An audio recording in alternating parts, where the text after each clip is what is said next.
Welcome to the Duck Dive. Today, we're tackling a really big question. It's one I know you've been thinking about because you sent us, well, quite a collection of material, all wrestling with this idea. Is college actually worth it anymore? Yeah, is it, maybe to put it bluntly, like some sources do, a bit of a scam? Exactly. Is it a scam in today's world? And the sources you send cover a lot of ground. We've got transcripts, YouTube stuff with Charlie Kirk, Jordan B. Peterson John clips. Stossel, too, right? Yep, him too. And just like personal stories from different people on their own college experiences. Plus, there's that quite detailed essay. Oh, yeah. College is a scam, a critical examination of modern higher education. Quite the title. It certainly is. Makes its point clear from the start. So our mission here, for you listening, is basically to cut through all that. We want to pull out the main arguments, the evidence, the real nuggets from this debate. Give you a clear picture, right? Without you needing to wade through hours of video or pages of text. Precisely. A shortcut to understanding this pretty complex issue. Okay, so let's dive in. Where should we start? Maybe how people even think about college has changed. Yeah, that makes sense. Historically, I mean, if you look back, maybe post-World War II, especially with the GI Bill, college was really seen as the path, you know? The path to what, specifically? Well, better wages, definitely, better jobs, a good quality of life. It was seen almost like a societal investment. We invest in education, society prospers. Right, a core part of that whole post-war boom, that American dream narrative. Absolutely. But over time, it's shifted. Higher education became, well, much more competitive, more commercialized, maybe. How so? Universities started acting more like gatekeepers. Right. And the degree itself went from being, a really good option to something that felt almost mandatory. Like you couldn't even get your foot in the door without one for almost anything. Kind of felt that way for a lot of people, yeah. And this happened while the job market itself was changing dramatically. Ah, okay. Globalization, automation. Exactly. The digital revolution, too. The Yeah. skills needed for success today. They aren't always what colleges have traditionally focused on. Which brings us, I guess, to maybe the biggest elephant in the room, the cost. Oh, definitely. The financial side is huge in these sources. What do they say? I mean, the numbers. They're pretty stark. That essay you sent points out tuition has jumped over 150% in recent decades. Wow, 150%. Yeah, and that's way faster than inflation, way faster than wages have grown. It's like the price of entry just keeps rocketing up. And the result of that is, well, debt. Lots of it. Massive amounts. We're talking over $1.7 trillion in the U.S. now, as of 2024. Trillion. That's hard to even comprehend. It is. And the average student graduating, they're leaving with over $37,000 in debt. Oof. And the essay makes a good point. A lot of young people taking on these loans, maybe 17, 18 years old, they don't really grasp the full picture. You mean like compound interest, repayment options, Yeah. all that complex stuff? Exactly. It's a huge financial decision, and maybe they're not fully equipped for it. And the system itself. How do you mean? Well, the essay suggests colleges raise tuition, knowing that financial aid packages, often heavy on loans, will cover it. It kind of correlates the cycle. Costs go up, borrowing goes up to meet it, rinse and repeat. Pretty much. And it's not just tuition, is it? That's another thing. Right, the hidden costs, textbooks. Textbooks, housing, meal plans, fees, it all adds up. And that essay mentioned universities adding fancy amenities, too. Oh yeah, the climbing walls and luxury dorms, I think Stossel mentioned that. Trying to attract students. Seems like it, but does it add to the actual education? That's the question. Okay, so you take on this huge debt, hoping for that better job. But does that promise still hold up? Yeah. What do the sources say about employment? Well, that's where it gets really tricky. The traditional idea degree equals better job. It's looking increasingly shaky, according to this material. Shaky health. The essay cites a 2023 study. Get this, 41% of recent grads are working jobs that don't even require a degree. 41%, so nearly half are underemployed after all that. That's what the data suggests. That's a pretty significant number.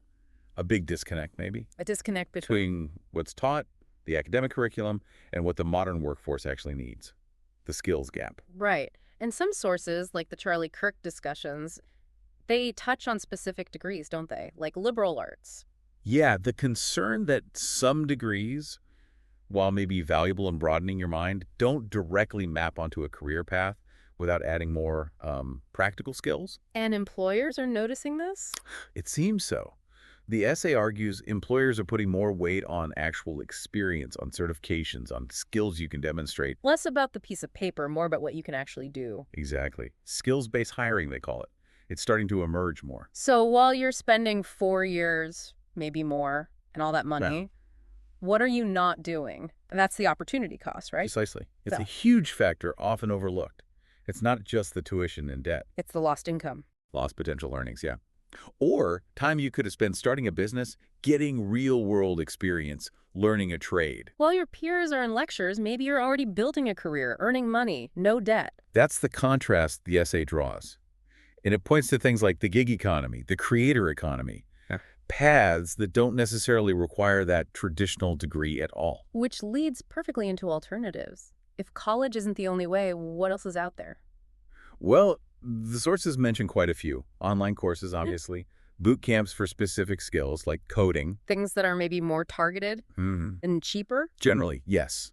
More targeted, often more affordable, definitely more flexible. Think platforms like Coursera, Udemy, EDX, even Khan Academy for foundational stuff. And it's not just third-party platforms, right? Big tech companies are in on this too. Absolutely. Google, IBM, Microsoft, they offer their own certifications now. And employers in tech definitely recognize those. So you can potentially skill up faster, cheaper, and maybe more relevantly. That's the argument. The essay even talks about just self-education, online, YouTube tutorials, open source materials, online communities. The resources are out there. Okay, so with all this, the cost, the potential underemployment, the alternatives, you can see why the word scam comes up. How do they actually define scam here? The Charlie Kirk transcript gives a pretty straightforward definition. Basically, getting ripped off, paying way too much, or being forced into something against your interest. Ripped off time, money, resources. Yeah. And a common example they raise is the general education requirements. The classes everyone has to take, regardless of their major. Right. The argument is you're forced to spend time and money on stuff that feels totally irrelevant to what you want to do just to get the final piece of paper. An institutional scam, as they put it. That feeling of jumping through hoops that costs money. Exactly. And the essay goes further, suggesting universities often prioritize revenue and prestige over actual education quality, acting more like businesses. Chasing rankings, building endowments. Right. Mentioning things like administrative bloat, more non-teaching staff, higher salaries there. Yeah. Enrollment strategies focused on maximizing income. Plus, just concerns about the quality of some degrees and definitely highlighting issues with for-profit colleges. It paints a pretty critical picture, definitely leans into that scam idea. Right. But it's not the only perspective in the sources, is it? There are counter-arguments. Oh, for sure. It's more nuanced. John Stossel brings up that idea from economist Bryan Caplan College as a signaling device. Signaling. What does that mean? Just getting the diploma signals something to employers. It shows you can stick with something long-term, you're reasonably conscientious, you can meet deadlines, even if the course content isn't used day to day. So the degree itself is the message, not necessarily the knowledge behind it? That's one important perspective, yeah. And look, the financial reality is tough, but the essay does acknowledge that for some, a degree can still correlate with higher lifetime earnings. But with big caveats, right? Like Yeah. finishing the degree, the cost. Absolutely. Those factors are crucial. And other sources mention different kinds of value. The Motivation Madness transcript talks about college being a place to just explore, try different things. Find your interests, maybe even fail a bit in a safe environment. Exactly. They called it a foundation to fail. Learn from mistakes without huge real-world fallout immediately. Okay, that's interesting. And even in the Kirk transcript, which is quite critical, there's a student voice mentioning the value of encountering different viewpoints, wrestling with different subjects. And Jordan Peterson talks about identity, right? The college environment as a sort of protected space. A walled garden, I think he called it. A place for self-discovery during a key developmental stage. And then there's that whole other argument about the purpose of education beyond jobs. Kirk's discussion partner mentioned it. Right, the classical education idea, focusing on the good, the true, and the beautiful. Not just job training, but developing wisdom, virtue, enriching the person. A much broader, perhaps more traditional view of what college could be about. Whether it is about that now is the debate, but yes, that's another justification presented. This whole situation, the costs, the purpose, it didn't just happen overnight. The historical context seems really important here, and the essay dives into that too. Oh, definitely. You have to look back.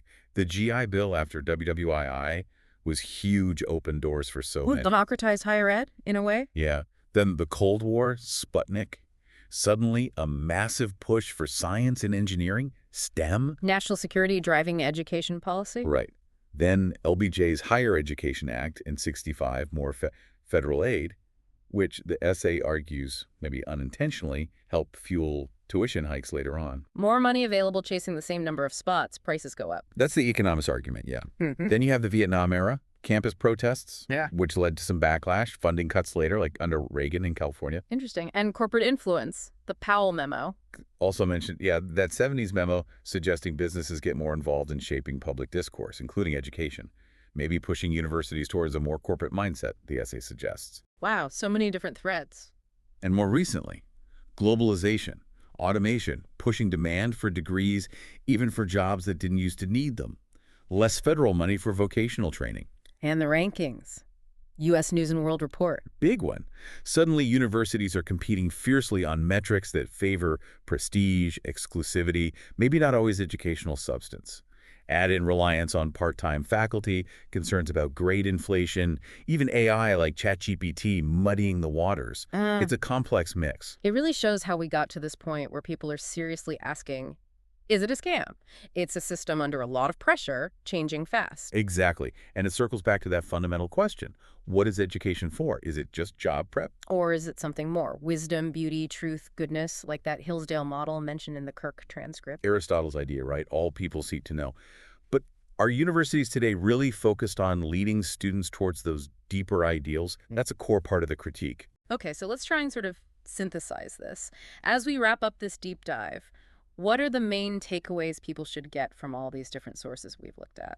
Well, I think taken together, they definitely present a strong critique. The focus is heavy on the rising costs, the real risk of ending up underemployed, and the significant opportunity costs what you give up to go.